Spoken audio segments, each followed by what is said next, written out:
전하도록 하겠습니다. 영국의 한 마을에 총명하기로 소문난 조지와 윌리엄이라고 하는 두 형제가 있었습니다. 아버지는 두 아들이 너무나 총명하여서 많은 사람들에게 자랑을 할 정도였고, 그리고 아버지는 그 아들들에게 항상 꼭 성공해서 가문을 일으켜야 한다라고 항상 이야기를 했다라고 합니다. 세월이 흘러서 아이들은 성장을 하였고, 아버지는 형은 대학에 보내고, 그리고 동생인 윌리엄은 직업을 가지고 일을 하게 했습니다. 그 후에 배움에 대한 의지가 확고했던 이 동생 윌리엄은 아버지를 도와 일을 하면서도 혼자서 열심히 공부하여서 대학을 진학을 합니다. 그리고 대학에서 하나님을 만나 선교사의 꿈을 꾸게 됩니다. 시간이 지나서 아버지를 비롯한 많은 가족들은 명문대를 나와서 성공한 정치인이 된 형을 매우 자랑스러워합니다. 그러면서 윌리엄을 향하여서는 기껏 어려운 중에 공부하여서 대학을 가더니 기껏 한다는 게 그런 일이냐며 윌리엄을 폄하하곤 했습니다.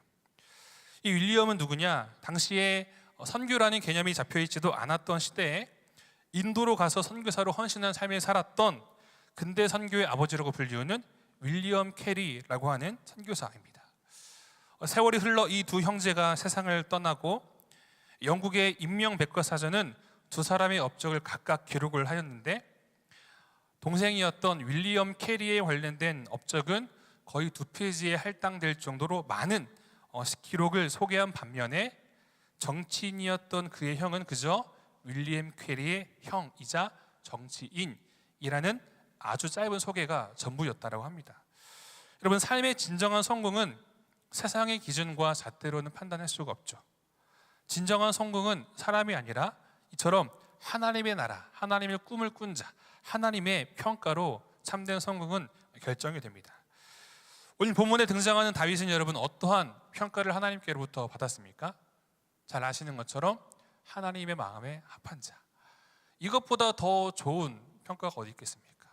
믿음이 좋은 사람, 훌륭한 사람, 전도 많이 한 사람이 아니라 내 마음에 합한 자. 이것보다 더 큰 평가가 어디 있겠습니까? 이처럼 다윗은 하나님 마음에 합한 자라고 평가를 받았던 인물이죠. 말씀을 이제 묵상을 한 가운데에 오늘 본문의 말씀을 정하게 된 이유는 다음과 같습니다. 말씀을 보는데 다윗이 이해가 되지 않더라고요. 왜냐하면 사울을 죽이기 있었던 누가 보아도 명확한 그런 상황이었는데 다윗은 사울을 죽이지 않죠. 그런데 옷자락을 뱉는데 그것도 그냥 그럴 수 있다라고 우리는 쉽게 생각할지언정 다윗은 옷자락을 뱉은 것만으로도 마음에 찔림이 있다라고 성경은 기록하죠. 말씀을 묵상한 가운데 하나님 마음에 합한 사람이라고 평가받았던 이 다윗의 비밀이 여기에 있지 않을까라는 생각을 해보게 되었습니다. 오늘 이 진리의 말씀을 통해서 우리가 아멘으로 결단함 가운데 한 해의 우리의 시작이 나의 욕심과 혹은 세상의 평가에 얽매여서 한 해를 살아가는 것이 아니라 하나님의 평가, 하나님의 인도하심을 따라 걷게 되는 모두가 되기를 축복합니다. 아멘. 자, 그렇다면 오늘 말씀을 통해서 우리가 결단해야 하는 우리의 신앙인의 모습은 무엇일까? 그것은 바로 하나님이 기뻐하시는 뜻을 품는 신앙인이 되어야 한다라는 겁니다. 하나님이 기뻐하시는 뜻을 품는 신앙인. 우리 3절에서 6절까지의 말씀을 자막을 통해서 같이 함께 읽어보겠습니다. 시작. 길가 양에 우리의 이른즉 굴이 있는지라 사울이 뒤를 보러 들어가니라. 다윗과 그의 사람들이 그 굴 깊은 곳에 있더니 다윗의 사람들이 이르되 보소서 여호와께서 당신에게 이르시기를 내가 원수를 내 손에 넘기리니 내 생각에 좋은 대로 그에게 행하라 하시더니 이것이 그 날이니이다 하니 다윗이 일어나서 사울의 겉옷자락을 가만히 베니라. 그리한 후에 사울의 옷자락 뱀으로 말미암아 다윗의 마음이 찔려 자기 사람들에게 이르되 내가 손을 들어 여호와의 기름 부음을 받은 내 주를 치는 것은 여호와께서 금하시는 것이니 그는 여호와의 기름 부음을 받은 자가 됨이니라 하고. 아멘. 여러분, 하나님이 기뻐하시는 뜻을 품는 신앙인은 영적으로 민감한 신앙인입니다. 본문의 말씀 보시면 사울을 피해서 다윗이 도망의 여정을 하고 있습니다. 그 가운데 다윗이 엔게디 광야에 있다라는 소식을 사울이 듣습니다. 그리고 블레셋과 그 싸움을 하던 중에도 3,000명을 택하여서 다윗을 잡기 위해 엔게디 광야로 사울이 옵니다. 그리고 엔게디 광야의 한 굴에 이르게 되는데 그 가운데 3절 읽은 말씀처럼 뒤를 들어보러 들어갔다라는 말을 기록하고 있는데 이게 어떤 의미냐면 볼일을 보기 위해, 즉 생리적인 현상이 있어가지고 사울이 생리적인 현상을 해결하기 위해서 굴에 들어갔다라는 의미예요. 그런데 그 굴에 이미 먼저 누가 있었습니까? 다윗과 다윗을 따르는 사람들이 있었죠. 그리고 그 안에서 다윗은 사울의 옷자락만을 베고 돌려보냅니다. 이 부분을 볼 때 질문이 찾아왔어요. 사울에게 상처를 낸 것도 아니고 협박을 한 것도 아니고 겁을 준 것도 아니고 목숨을 해한 것도 아니고 그냥 옷자락 조금 벤 거에 불과한데 오히려 은혜를 베푼 다윗인데 왜 다윗은 그렇게 그것을 마음에 찔려 했을까? 이 다윗이 마음에 찔려 했다라는 것이 주는 메시지가 무엇일까? 여러분, 솔직히 이 상황 가운데 다윗이 사울의 옷자락을 벤다고 한들, 아니 죽여도 여러분 누가 뭐라 할까요? 베냐민 지파 이외에는, 혹은 사울을 따르는 사람들 이외에는 아무도 뭐라 안 할 거예요. 심지어 사울은 천천, 다윗은 만만이었잖아요. 숫자적인 논리만 보더라도 그래, 그럴 수 있지, 한 게 얼만데 그렇게 하더니 꼴 좋다 라고 사람들이 평가를 할 거란 말이죠. 오히려 사울을 죽여도 된다고 다윗을 따랐던 사람들이 이야기하죠. 우리 4절 말씀만 다시 한번 읽어보겠습니다. 4절 말씀 읽겠습니다. 시작. 다윗의 사람들이 이르되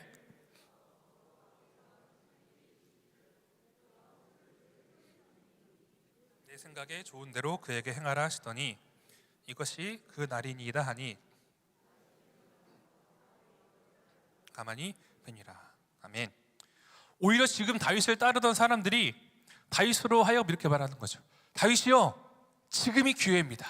하나님이 이 사울을 다윗의 손에 넘겨주었습니다. 지금이 기회입니다 라고 이렇게 절호의 기회라고 얘기를 하는 거죠.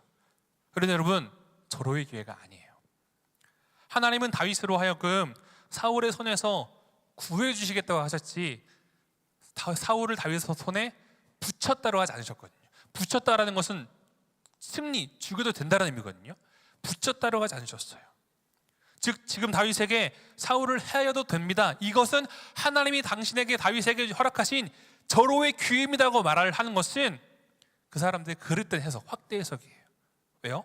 빨리 이 도망 시간이 끝나야 자기가 따르던 이 다윗이 왕이 됨으로 자기들이 한잔할 거라고 생각하니까. 그렇지 않겠습니까? 이 말씀을 볼 때 저 스스로를 조금 돌아보게 되더라고요. 저뿐만 아니라 우리 모든 대부분의 사람들은 그렇죠. 편안한 길을 따르려고 합니다. 그리고 편안한 길을 단 1의 고민도 하지 않고 그 길은 마치 하나님이 주신 절호의 기회라고 생각을 합니다. 여러분, 지금 솔직히 다윗이 도망을 끝낼 수 있는 가장 좋은 방법은 뭡니까? 사울을 죽이는 거죠. 사울을 죽여도 아무도 뭐라 하지 않을 거예요. 솔직히 지금 사울을 죽이면 얼마나 편합니까? 그렇죠? 그런데 다윗은 자기 지금의 시간을 끝내기 위해서 자신의 편안한 길을 선택하는 것이 아니라 하나님의 마음이 어디에 머물러 있는가, 그것을 염두에 두었던 다윗의 모습이죠. 그리고 그 길을 걷기를 원했죠. 이처럼 다윗은 하나님의 뜻이 어디에 있는가, 하나님이 기뻐하시는 것이 무엇인가를 품는 신앙인이었다는 거죠. 우리가 아는 것처럼 로마서 말씀에서도 세상을 본받는 것이 아니라 하나님이 선하시고 기뻐하시고 온전하신 뜻이 무엇인지 분별하도록 하라, 로마서 12장에 말씀하고 있지 않습니까? 다윗은 그 당시에도 하나님이 원하시고 기뻐하시는 뜻이 무엇인지 품었던 사람이라는 거죠. 왜요? 여호와의 기름 부은 자를, 기름 부음 받은 왕을 내가 해할 수 없다라고 다윗이 이야기를 하죠. 이처럼 하나님이 기뻐하시는 것은 무엇이냐, 무엇을 품는 신앙인이냐, 사소한 것마저 다른 사람들이 볼 때 괜찮아, 그렇게 해도 괜찮아, 모두 다 그렇게 하는데 그것을 집중하는 것이 아니라 사소한 허물마저도 영적으로 볼 줄 아는, 크게 볼 줄 아는 사람이 하나님 기뻐하시는 뜻을 품는 사람이 된다는 거죠. 다윗은 사소한 허물마저도 아주 민감하게 반응할 수 있었던 영적인 사람이에요. 그런데 보통 사람들은 어떻게 합니까? 왕이시여, 다윗이여, 사울을 하나님께서 당신의 손에 붙였습니다, 빨리 제거하시지요 라고 말을 하며 합리화를 합니다. 그러나 영적으로 민감한 사람은 그렇게 하지 않죠. 하나님의 사람은 사람들의 반응과 평가에 휘둘리지 않고 하나님의 뜻을 품는 사람입니다. 모든 사람들이 맞아 라고 얘기를 해도 하나님이 아니야라고 한다면요, 아니요를 취해야 되는 게 영적인 사람이죠. 모두가 아니야 라고 말을 해도 하나님이 맞아라고 하면은 그 맞아라고 말하는 하나님의 음성을 따라 걷는 사람이 신앙인의 모습이고 영적으로 민감한 사람이라는 겁니다. 이처럼 하나님의 뜻을 품는 사람은 하나님의 뜻이 무엇인지 품었던 거, 기름 부음 받을 헤아릴 수 없다는 거죠. 여러분, 그렇다면 다윗은 무엇으로 하여금 그러한 영적인 민감성을 품게 되었을까? 처음부터 태어날 때부터 응애 할 때부터 성령이 충만하여서 그런 민감성이 그에게 있었을까요? 지금 이 다윗이 머물러 있는 이 배경을 보면 되는데 바로 엔게디 어디입니까? 광야예요. 광야의 시간이 다윗에게 있었기 때문에 사울의 옷자락을 베는 선택을 할 수 있는 거예요. 왜냐하면 여러분, 광야는 자신의 힘으로는 스스로 할 수 있는 게 없는 거예요. 하나님의 도우심과 그분의 주권을 깨닫게 될 수밖에 없는 곳이 광야이죠. 평소에는 먹고 마시고 교제하고 싸우고 하는 것에 치우쳐 몰랐던 시간이었지만 도망자인 광야의 시간 속에서 그가 할 수 있었던 것은 별게 없었어요. 그리고 얼마나 그 가운데 억울했겠습니까? 사울로부터 쫓기던 광야에서의 그 도망자의 시간을 여러분, 다윗은 결코 헛되이 보내지 않다는 거죠. 한번 상상을 해보면 밤하늘의 별을 보면서 별이 참 이쁘다, 이것만 했을까요? 하나님, 어찌하여 저에게 이런 시련을, 하나님, 제가 무엇을 잘못했길래, 사울이 장인어른이잖아요.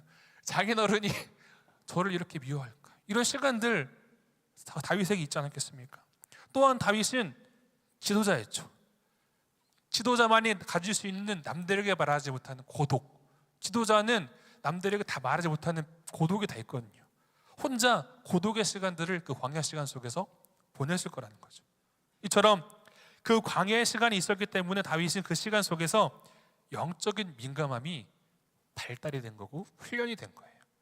여러분, 모세의 경우도 마찬가지죠. 모세가 애굽의 왕자였을 때 같은 히브리 사람들이 노동력 착취를 당하는 것을 보고 자기 왕자의 힘을 의지하여 신문을 이용하여서 구하려고 했는데 어떻게 됐죠? 실패하잖아요. 그리고 도망가잖아요. 그리고 40년이라는 시간 동안 광야에서 삶을 살잖아요. 그리고 80세 하나님이 부르시죠. 40년이라는 시간. 이 모세에게도 마찬가지로 광야의 시간이 있었기 때문에 하나님께서 쓰시는 민족의 지도자로 세움을 받을 수 있었다는 거죠. 하나님과 함께 걸어가는 길이라는 묵상집이 있는데, 한옥 목사님이 쓰신 책인데 이 묵상집에 이런 이야기를 하고 있더라고요. 택하신 자를 쓰시기 전에 하나님은 항상 그 날개 아래에 숨기시고 광야로 보내어 다듬으시고 준비하게 하신다. 다윗이 있던 지금 이 광야의 시간은 하나님이 쓰시기 위하여서 왕으로 다듬어 가시는 시간이었어요. 그리고 그 시간 속에서 다윗이 얻었던 것은 하나님이 기뻐하시는 뜻이 무엇인지를 품는 영적인 민감함이 있는 신앙인으로 다윗이 다듬어져 갔다는 거죠. 남들이 볼 때는 별거 아니라고 할 수 있어요. 왜냐하면 남들은 당연히 이 상황 이걸 하는 게 맞다고 얘기를 하는데 다윗은 그렇게 하지 않았거든요. 이 상황 가운데 이걸 하는 것이 아니라 하나님께서 원하시는 것이 무엇인지를 마음에 품었던 사람이기 때문에 다른 사람들이 다윗을 볼 때는 답답했을 수도 있어요. 굳이 저렇게까지 하나 싶었을 수도 있어요. 그러나 하나님께서는 그 다윗의 모습을 보셨다는 거죠. 그 광야의 시간을 통해서 하나님이 기뻐하시는 뜻을 품는 신앙인의 자세를, 영적인 민감함을 배우게 되었다는 거죠. 보통 사람이라면 A라고 반응하는 것이 당연하지만 C라고 반응할 수 있는 믿음의 태도를 배우는 시간이 광야의 시간이라는 겁니다. 우리의 삶에 이러한 영적인 민감성이 훈련되어지는 시간이 필요합니다. 그리고 그 시간들을 통해서 우리는 하나님의 뜻을 묻고 하나님께서 기뻐하시는 것이 무엇인지를 발견하고 그 뜻을 선택하는 방법을 우리가 배우게 되는 거예요. 여러분, 이러한 점이 왜 중요할까요? 만약에 그냥 그 다윗을 따랐던 사람들이 말했던 것처럼 다윗이 사울을 죽이면 어떻게 됐을까요? 물론 하나님 이끄심 따라서 왕이 되긴 됐겠죠. 그런데 힘들었을 거예요. 베냐민 지파로 인한 어려움이 다윗이 있었을 거란 말이죠. 그리고 훗날 이 통일 이스라엘이 분열되지 않습니까? 유다 지파만을 따랐던 한 지파가 있는데 어디 지파죠? 베냐민 지파예요. 그냥 정치적인 뭔가 있을 수도 있지만 이때 다윗의 어떤 이런 선택이 분명히 영향을 주었던 영적인 영향이 있다라는 거죠. 한여름 여러분, 블레셋에 다윗이 망명을 가잖아요. 살기 위해서 망명을 가잖아요. 그런데 블레셋이 이스라엘과 전쟁을 해야 되는 상황에 찾아옵니다. 그리고 그 블레셋 왕이 다윗을 내세워서 전쟁에 나가게 하려고 하잖아요. 그런데 어떻게 합니까? 다윗이 전쟁에 못 나가게 돼요. 블레셋 신하가 왕깃이 안 됩니다. 다윗이 나가가지고 만약에 배신 때리면 우리 뒤통수 맞으니까 안 됩니다라고 말을 하면서 다윗이 그 전쟁에 못 나가게 해요. 이는 비단 그냥 그런 정치적인 이슈가 있지만, 목적이 있지만 여러분, 하나님께서 그것을 막으신 거예요. 왜냐하면 다윗은 이스라엘의 왕이 될 사람이잖아요. 그런데 이스라엘 사람들과 싸워서 이스라엘 사람들을 죽였다라는 것이 다윗에게 주어지면 왕이 됐는데 오점이 생기는 거예요. 이것을 하나님께서 아셨기 때문에 하나님은 하나님의 선하신 방법으로 다윗을 그 전쟁에 참여시키시지 않은 거예요. 즉 본문에서 지금 사울을 굴에서 이 다윗이 만난 것은 사울을 다윗의 손에 넘기시기 위함이 아니라 지도자로서, 리더로서, 훗날에 왕으로서의 다윗의 영성과 리더십을 보여주기 위한 하나님의 장치라는 거죠. 다윗을 따르는 사람들은 어떻게 했을까요? 참 고지식하다 생각했던 사람들도 있었을 것이고, 그렇구나, 역시 여호와의 기름 부음 받은 자는 뭔가 다르구나 등등 여러 반응들을 했겠죠. 중요한 것은 세상의 이치는 당연히 사울을 거기에서 죽인다고 한들 아무도 뭘 하지 않아요. 세상의 이치는 그래요. 그런데 하나님께서 세우신 사람은 세상의 이치를 따라, 세상의 방법을 따라 살아가는 것이 아니라 하나님의 사람은 하나님의 뜻을 품고 살아가는 삶이, 그 자가 하나님께서 기뻐하시는 자가 된다는 거죠. 찰스 셜던이라는 목사님이 쓰신 예수라면 어떻게 할 것인가 라는 그런 책이 있는데, 읽어보신 분도 계실 수도 있지만 이 책의 제목에 이 하고자 하는 이야기가 다 나와요. 이 책이 뭐냐면 각각의 여러 상황들이 있거든요. 여러 상황 속에서 크리스천이라면 어떻게 신앙인으로서의 삶의 실천을 적용하며 살아갈 것인가에 대한 이야기가 그 책에 쭉쭉쭉 기록이 되어 있는데, 이 도서의 제목에서 다 설명이 되는 거예요. 예수님이라면 어떻게 할까? 이 상황은 보통 그냥 이 상황 가운데 이렇게 반응을 보이는 게 지극히 상식적이고 맞는 것이지만, 예수를 믿는 사람이라면 만약에 그 상황 가운데 예수님이라면 어떻게 할 것인가를 한번 생각해보고 상식과 세상을 따르는 선택이 아니라 예수님의 길을 따르는 선택을 하는 방법을 가르쳐주는 책이 이 책의 내용이죠. 즉 우리 신앙생활도 마찬가지예요. 때로는 하나님이 기뻐하시는 선택을 하는 것이 여러분 세상에서, 아니 혹은 교회 안에서조차도, 믿는 사람들 안에서도 비효율적으로 판단이 될 수도 있어요. 굳이 꼭 그렇게까지 해야 돼? 왜 그렇게까지 할 필요 없어? 그렇게 하면 너무 유별난 거 아니야? 그렇게 안 해도 괜찮은데 왜 굳이 그렇게까지 해야 돼? 라는 말이 들려올 수도 있죠. 그렇게 사람들이 생각을 하기도 합니다. 그리고 설령 그렇게 선택을 한다고 해도 그 누구도 뭐라 하는 사람이 없을 수도 있어요. 그러나 그 마음의 중심을 누가 아십니까? 하나님이 아시죠. 하나님이 아신다는 겁니다.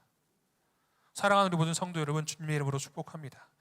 날마다 우리의 신앙의 여정이 늘 이와 같은 영적인 민감함을 통하여서 하나님을 기쁘시게 드리는 귀한 믿음의 선택과 결단이 있는 올 한 해가 되기를 축복합니다. 그렇게 하여서 하나님께서 우리를 다듬어 가시고 우리를 이끄시는 것을 경험하고 흘려보내는 복된 통로된 삶을 살아가는 모든 하나님의 사람들 되기를 주님의 이름으로 축복합니다. 아멘. 자, 그렇다면 두 번째, 우리는 어떠한 신앙인으로 살아가야 하는가? 그것은 바로 하나님의 시간을 기다릴 줄 아는 신앙인이 되어야 한다는 겁니다. 우리 12절과 15절의 말씀, 두 절의 말씀 같이 함께 읽어보겠습니다. 12절과 15절 말씀 읽겠습니다. 시작.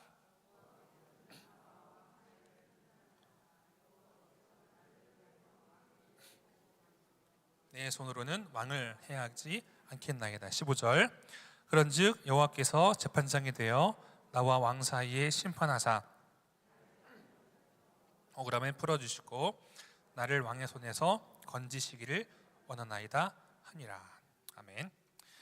동굴에서 사울이 이제 생리적인 현상을 해결을 하고 자기의 길을 갑니다.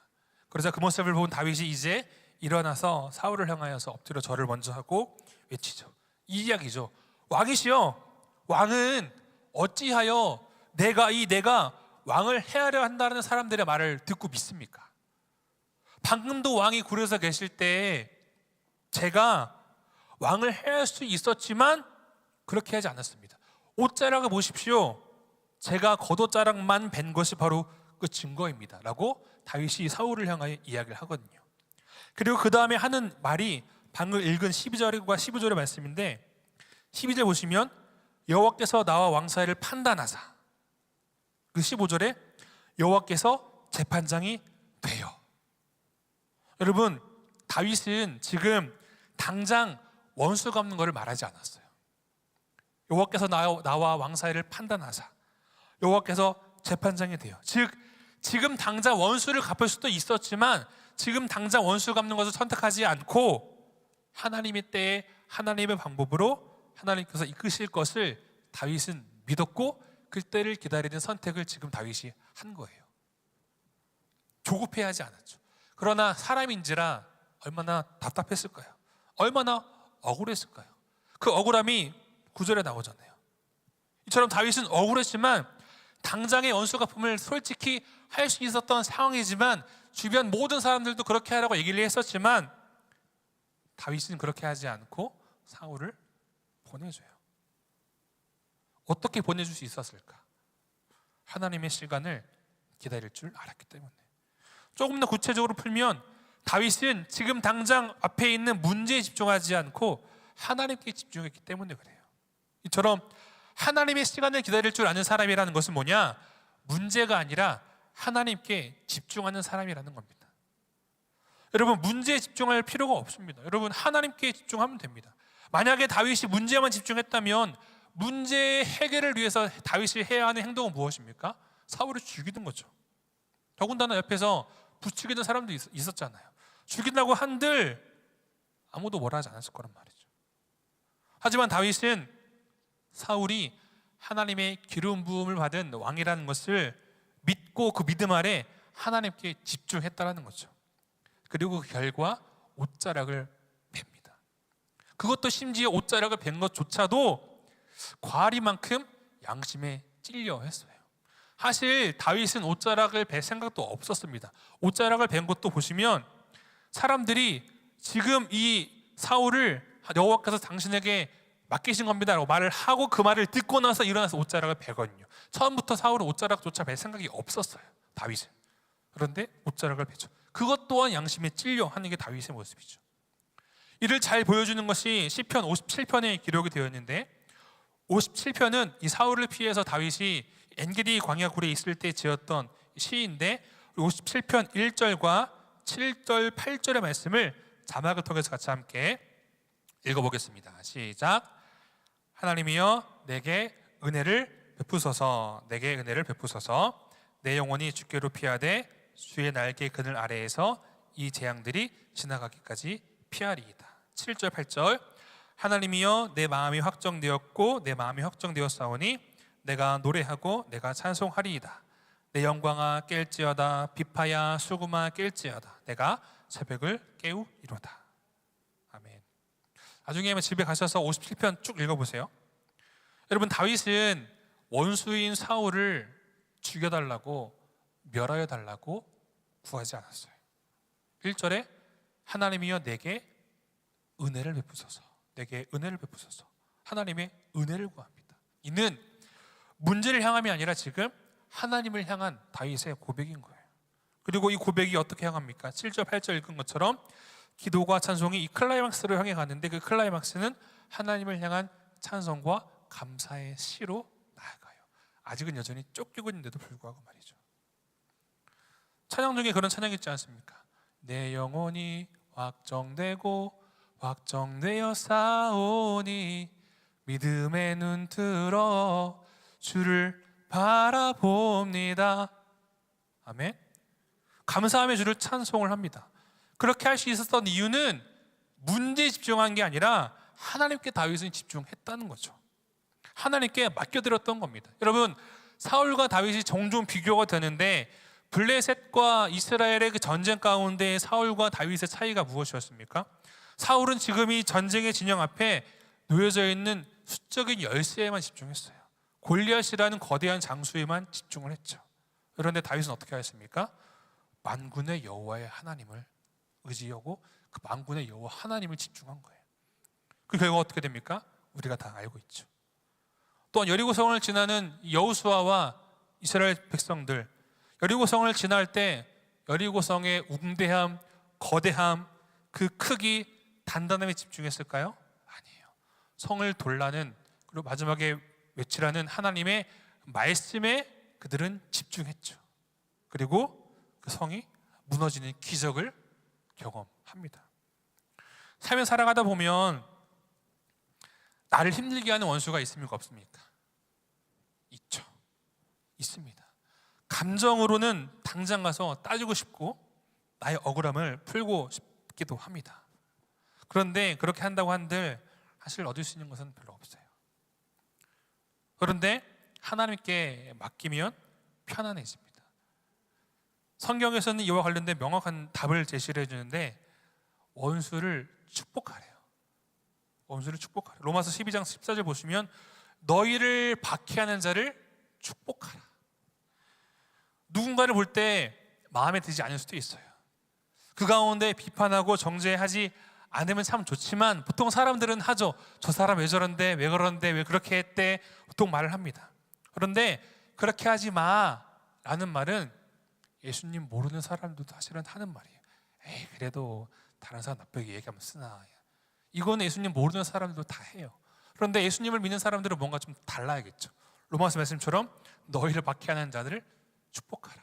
감정적으로는 나를 힘들게 한, 나의 마음을 어렵게 한, 혹은 내 마음에 들지 않은 어떤 사람 때문에 너무 힘들고 막 죽을 것 같을 때 그냥 그 사람을 축복하래요.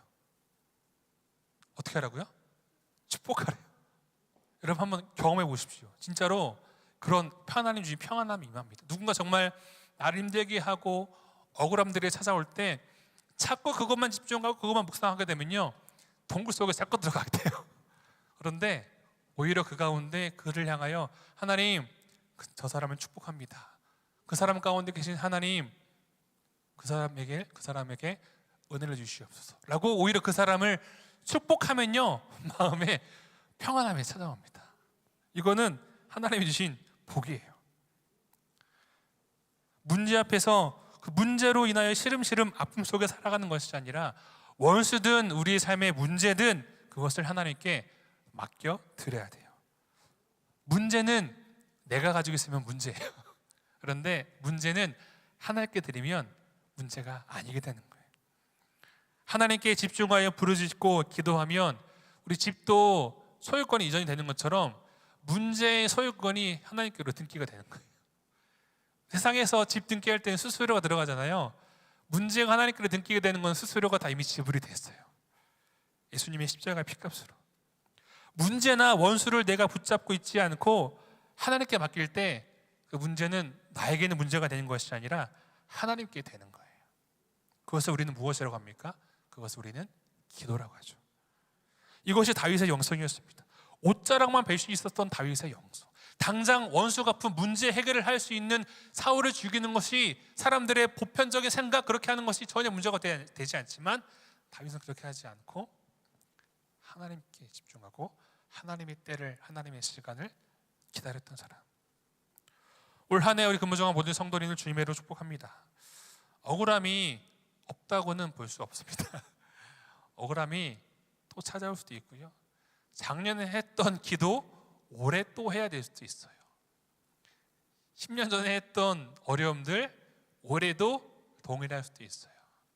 뭔가 막 그렇게 특별하게 바뀌지 않을 수도 있어요. 그런데 여러분들을 주님의 이름으로 축복하는 것은 상황과 환경과 문제는 동일할지언정 그것을 대하는 우리의 태도와 믿음의 자세가 성령의 이끄심을 따라서 변화가 되기를 주님의 이름으로 축복합니다.